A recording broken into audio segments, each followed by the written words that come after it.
Buford here, voice of the fans, LA News Observer. Got my man Lance Pugmire with me. USA Today. Now, a new change for you, huh? Very excited. Yeah, they started a new sports betting and fantasy beat at USA Today Sports Plus. It's a subscription news service, kind of off of USA Today. And, they're allowing me to be involved in some of these big fights like this one with Canelo and Plant. Obviously, sports betting is really overtaking the country state by state. Huge.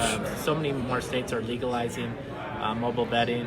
And with just this incredible dynamic going on in the country, it's such an honor to be given the opportunity to, write about this beat journalistically, not just, the touting of, who's going to win, who's going to cover the spread and why, but sort of delving into the bigger picture stories of sports betting, getting to know the personalities involved in it, and, telling the stories that I think, I've always tried to do with boxing. With my attitude in journalism is that whatever your beat is, that's your vehicle to storytelling. And I truly believe that sports betting is a great opportunity to continue that path because it's I just got done talking to Stephen Espinoza here from Showtime, and he was saying that obviously gambling and boxing have been almost like brothers for a long time for good and bad reasons. Right. But there's usually a lot of interest in the fights. We always want to know who's going to win by how much. What's the over under on rounds, and that kind of chatter carries us through fight week sometimes, and it definitely the mainstream sports fan is so interested now with all of these numbers running rampant. So it's an interesting world. There's going to be a lot of money being spent, and so to just follow the money, so to speak, and see what's going on out there is something that I'm very thrilled about. So, are you creating your own prop bets then for USA Today? Are you creating your own prop bets? Are you going to tell us which color, who's coming out in which color trunks? What I try to do is not really, because I think a lot of people are doing that. But what I can do is, in my years of covering boxing, I became pretty close with a lot of the leaders of the sports books here in Las Vegas. Yeah. Jay Cornegay over at Westgate. I'm pretty close with the BetMGM people. I made some friends with DraftKings because they're involved in this fight here. And what I try to do is, in addition to letting my readers know, like, hey, these are the games, college and NFL, that are attracting the most tickets each week, I also try to let them know this is where the quote-unquote sharp money is going. The very astute gamblers who really do a lot of research into this and really crunch these numbers seriously, like where are they putting their money? So with my sourcing, I've been able to try to add that into my stories about, these are the games that everyone's betting on, but this is where the educated bettor is really putting his massive amount, briefcase of cash on these games. And so when I think with that information, hopefully it will be appreciated. I think it will be, because we're talking to the most connected people that there are in this world of sports betting. So even if the readers start following you with USA Today, they can get some educational lessons and then maybe take home a bag themselves. I hope to. That's my goal. Like, I'm here for you. I've been a gambler myself. I've been in Vegas sometimes, and I can remember coming here as a kid, in my young 20s, with a lot of money that I had made through working. And by the time the weekend ended, that money was gone, and I was sitting on a plane. I never liked to fly, and I was flying home in the dark, scared out of my mind, no money. So I've been there with you.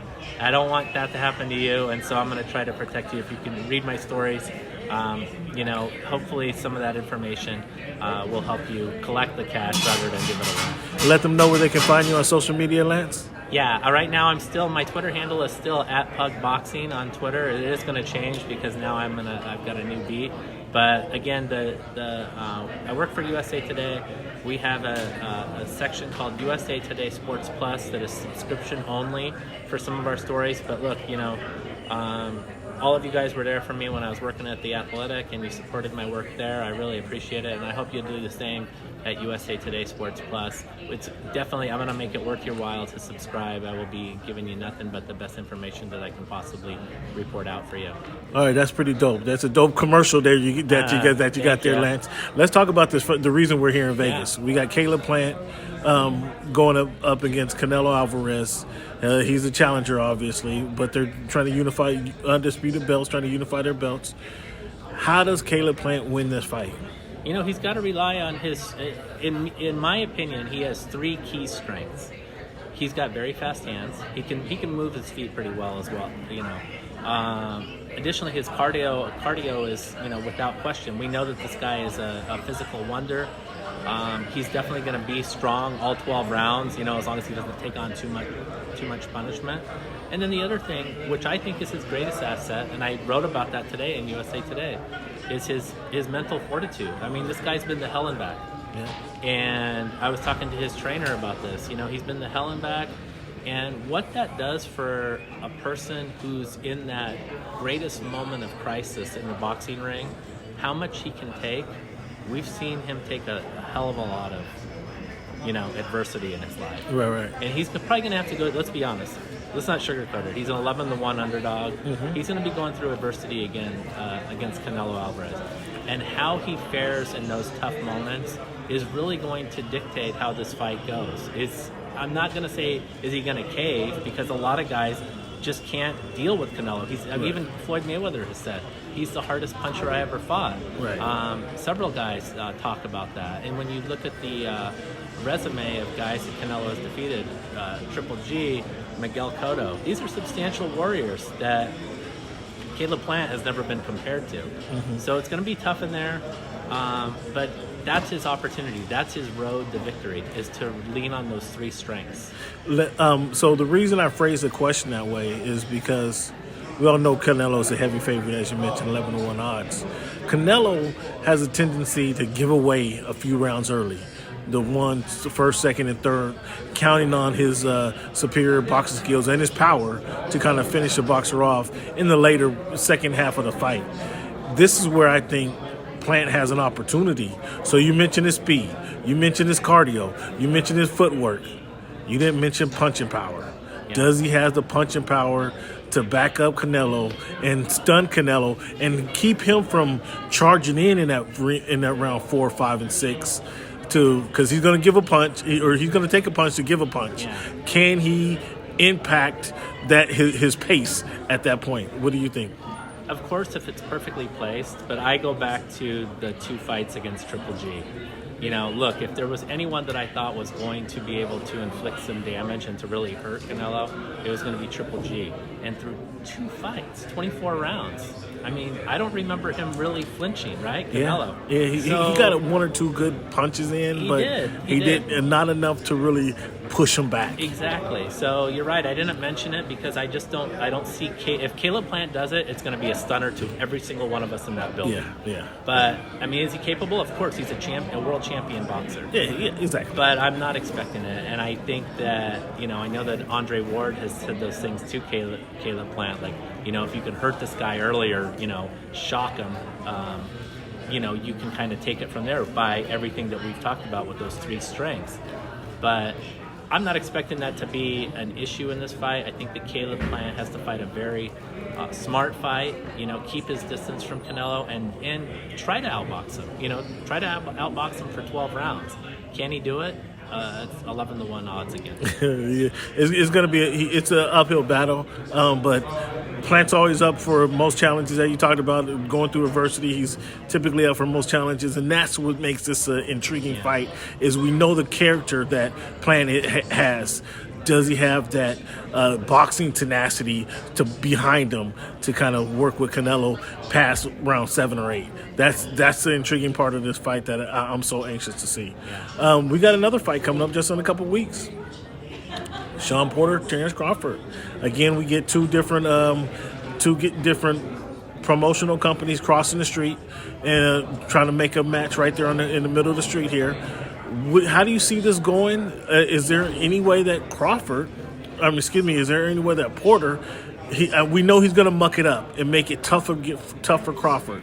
But I think the smart money, you talking about betting earlier, I think that smart money is going to be on Crawford to kind of, if not finish it, at least finish him at 10 if it doesn't go the distance. What's your thoughts on that fight? Yeah, I always go back to Terrence Crawford's two-handed power. He's got dynamite in both hands. Right.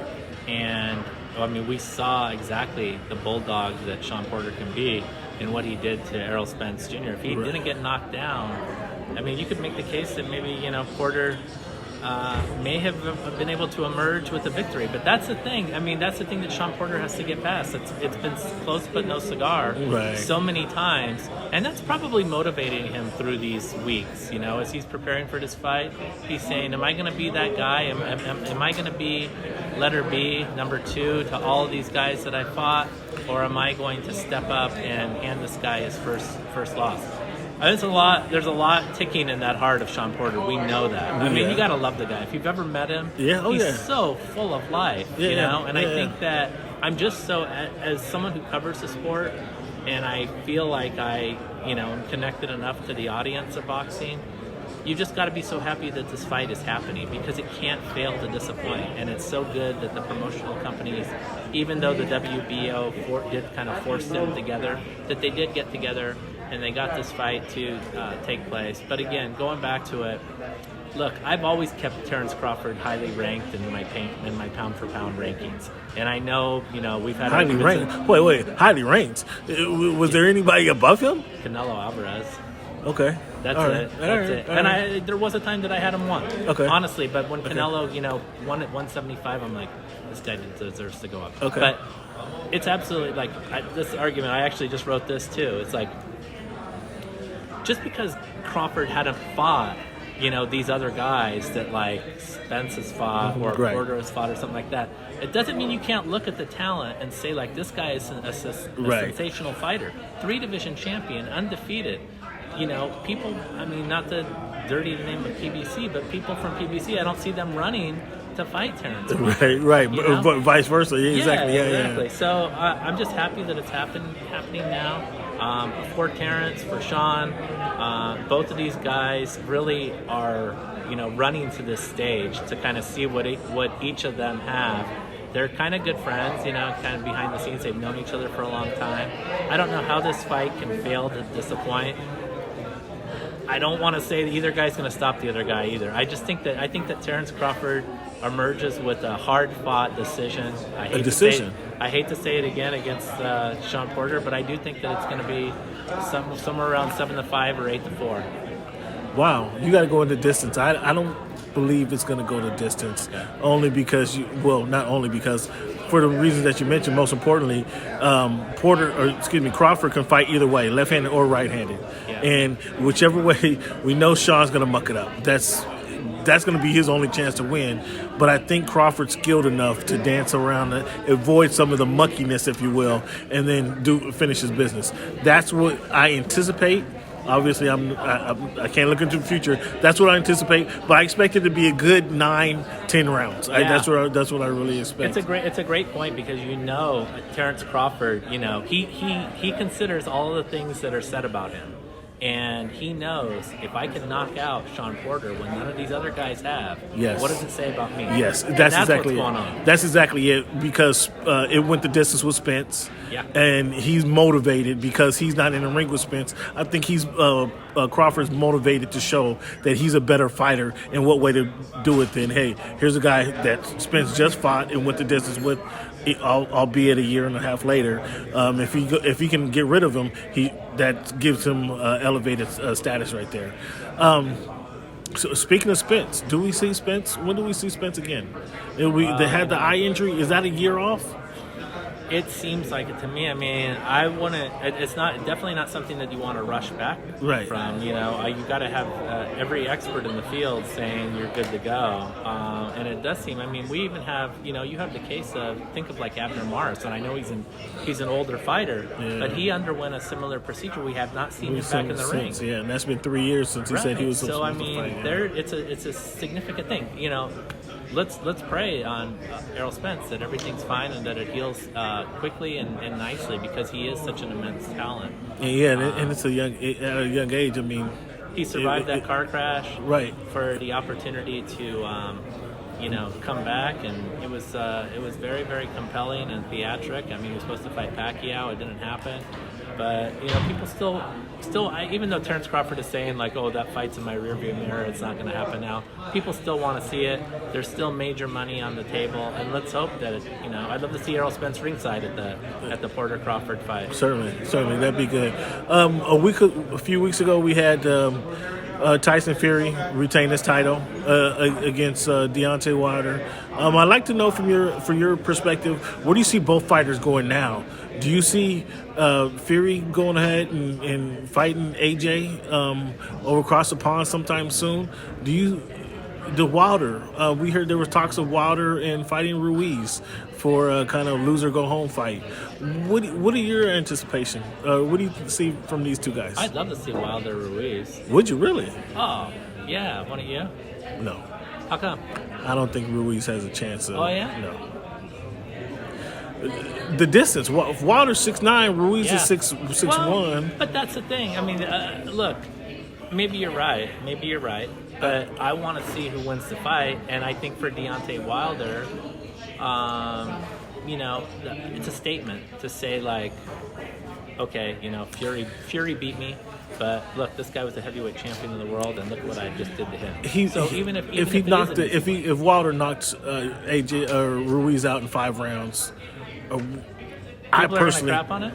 I think so. I personally could not get excited about that win for Wilder. I personally could not. Okay. I don't think I would be surprised if Ruiz went in there and knocked him out. And that's not saying anything bad against Ruiz. Don't get me wrong. He's looking pretty good in Eddie Reynoso's gym. Again, I know. Have you seen him? You seen him recently? Yeah. Okay. He didn't look terrible against. I mean, look, he had some, work to do from what we saw in his fight against Areola, but he got the job done. And I think this guy, having tasted what it's like to be heavyweight champion of the world, honestly does want to have that feeling again. And so, look, he's a power puncher that can change a fight with one swing. I'd like to see him climb the mountain again. There's nothing against Andy Ruiz. I'd like to see him climb that mountain. I don't think, and this is going to come off wrong, Wilder should be ashamed of himself if we went in there and lost against Andy Ruiz. He has the distance. He has the punching power. He should have the experience to finish, to make that a short fight. I would not be happy if Wilder. I couldn't give him points for winning that fight. I personally could not. Yeah. Look, I think that short of being able to, he's not going to get Fury in the ring next, though. He's not going to get Joshua in the ring next. He's fighting the former heavyweight champion. I don't think it's a bad assignment to take on, And then as for Tyson Fury, I mean, the idea of him fighting Dillian Whyte in the UK or even here is pretty compelling to me. I'd like to see that. I mean, Dillian Whyte, even though he got knocked out by Povetkin, does have that significant power. Yeah. And I think he's got a ton of personality too. So let's bring these Brits over here, with a ton of personality. They like coming over. Yeah, they like coming over and have some fun. Because they missed out last time, and while Joshua is tending to his rematch against Usyk, hey, sign me up for Fury Whyte, Wilder and Ruiz. Sign you up. You want to see it, huh? And let's see where we're at in the heavyweight division in the second half of 2022. Should AJ regain win the rematch? Anthony Joshua, excuse me. Should he regain his rematch or win his rematch? Does he get sized up with Fury? Do we see that fight? I hope so. I hope so. Yeah, because look, it got away from him. Unfortunately, and Anthony Joshua is saying all the right things. I think he, look, to me, he absolutely needs to change his trainer. I mean, in my opinion, now you've got 2 losses on your record with this guy. Yeah. You've got to, at least for the sake of changing something up, you are an immense talent. You need someone who's going to push you. The fact that we've seen him in Eddie Reynoso's gym, we've seen him, over in Texas. I believe he was talking to Ronnie Shields. Am I wrong on that? Yeah, no. Talking to some other guys. It's a great idea. I hope he finishes the job and hires one of these guys, someone who can give him another voice, and probably, the badass that we're hearing from in his words. I hope that someone can stoke those fires within Anthony Joshua, because he is such an incredible physical specimen. That's what he needs, yes. You want him to go in there and be that guy that he was. I mean, I was there in England in 2017 when he came off the canvas to knock out Klitschko. And it was an unbelievable moment. That's, in my opinion, that's what I can't get past.